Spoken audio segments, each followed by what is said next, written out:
Good morning. We look today at Leviticus chapters 8 through 10. But first, today is Giving Hearts Day, February 10th.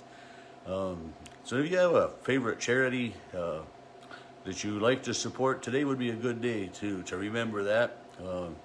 Most of them have some matching funds, and some of them quite substantial, and so it can make a lot of difference for them. And that's one of the things that we as people of God are to do, is to make a difference in the lives of others and reach out in so many different ways. And so if you got a charity, remember to think about it on this Giving Hearts Day. And you go to, I don't know if it's givinghearts.org, on your computer, then you can find a tremendous list, or you can do a search for your different deals. So enough of that. But in Leviticus today, chapter 8 talks about the ordination of Aaron and his sons as priests. And it starts out with Moses telling Aaron to take their vestments, the anointing oil, the bull of the sin offering, the rams, and all of those things that were needed, and Aaron would make that sacrifice for his own sins, for his sin offering and the sin offering of his sons. Moses had done offerings, but that was for all the people. But so now in chapter 8 we go through and we see Aaron and his sons wash them. He says in verse 6, then Moses brought Aaron and his sons forward, washed them with water. He put the tunic on him. He fastened the sash around him. So Moses is still doing the majority of what's happening to start with, but Aaron is anointed as the chief priest, basically, so to speak that way, and it just kind of goes on back through the several different offerings of how each thing was done, with the bull for the sin offering, and then the ram for the burnt offering, and different things that way. And he brought the second ram, was a ram of ordination in verse 22. And so again, it's just some of those details of what God had said to do, to put into place the priests, the line of the people that would act as the go-between between God and their sins and all of that. And it,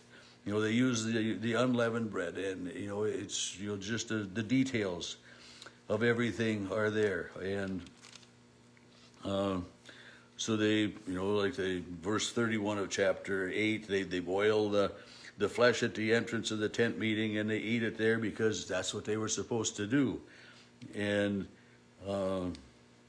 the last thing of chapter 8 says, Aaron and his sons did all of the things that the Lord commanded through Moses.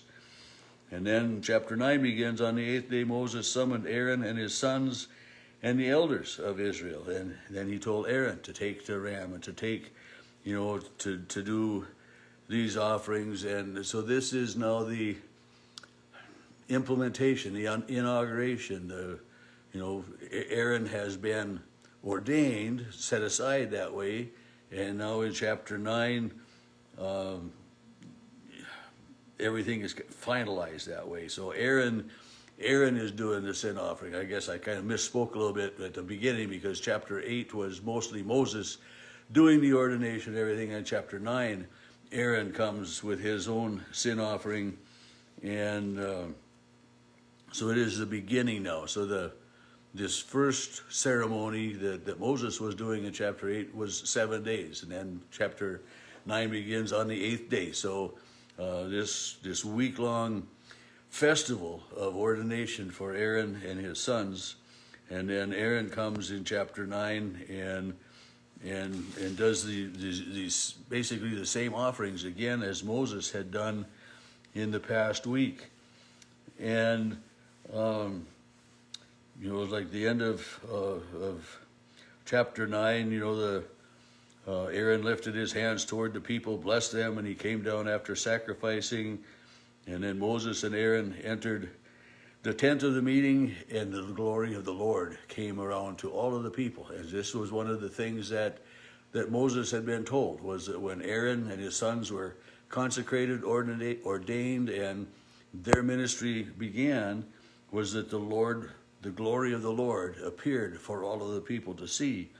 In verse 24, chapter 9, fire came out from the Lord and consumed the burnt offering and the fat on the altar. And when all the people saw it, they fell on their faces and worshiped.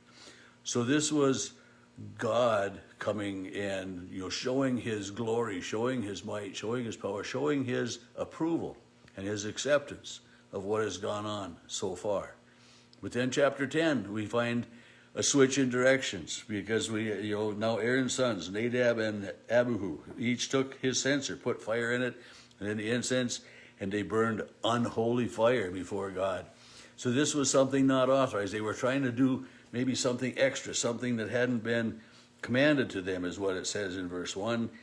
And fire came out of the presence of the Lord and consumed those two sons of Aaron, and presumably they were the two elder sons of Aaron.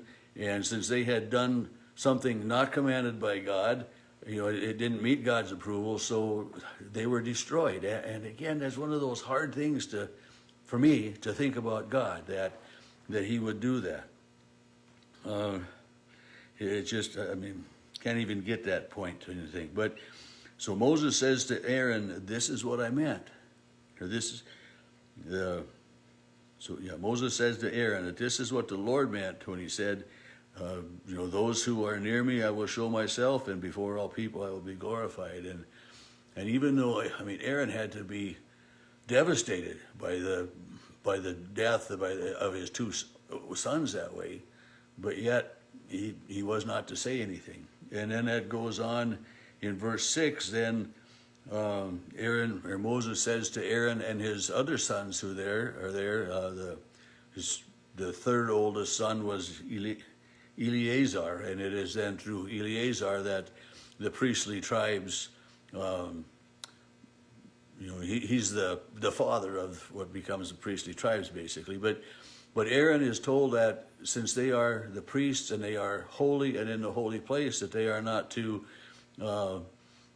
tear their garments. They're not to go into mourning as much as others. It says, "Do not dishevel your hair, do not tear your vestments, or you will die, and all of the congregation, but your kindred." It says, "You may mourn the burning that the Lord has sent." So even though Aaron was mourning the death of his sons, he wasn't to show that outwardly, and we'll hear other places in the Bible that when someone dies, that people with their grief will tear their clothing, and they will wail and weep, and all of these things. But as the holy priests, and while they are in the holy temple, they are holy and set apart for God, and they are to remain in there. And verse 7, "You shall not go outside the entrance of the tent of the meeting, or you will die." And during specific times. He didn't have to live there every 24/7 all the time, but there were more guidelines for them to come. In verse 8, the Lord spoke to Aaron. So here now the Lord is speaking to Aaron rather than to Moses. And he says, "Drink no wine or strong drink, neither you or your sons, when you enter the tent of the meeting." So be of a clear mind. Don't come in inebriated. Don't under the influence of outside forces that way. But and then the rest of chapter 10 continues with Aaron's other sons, Eleazar and Ithamar, making the grain offerings from different things. So they continue with the ordination, with the consecration of the priesthood, and getting everything set in place that way.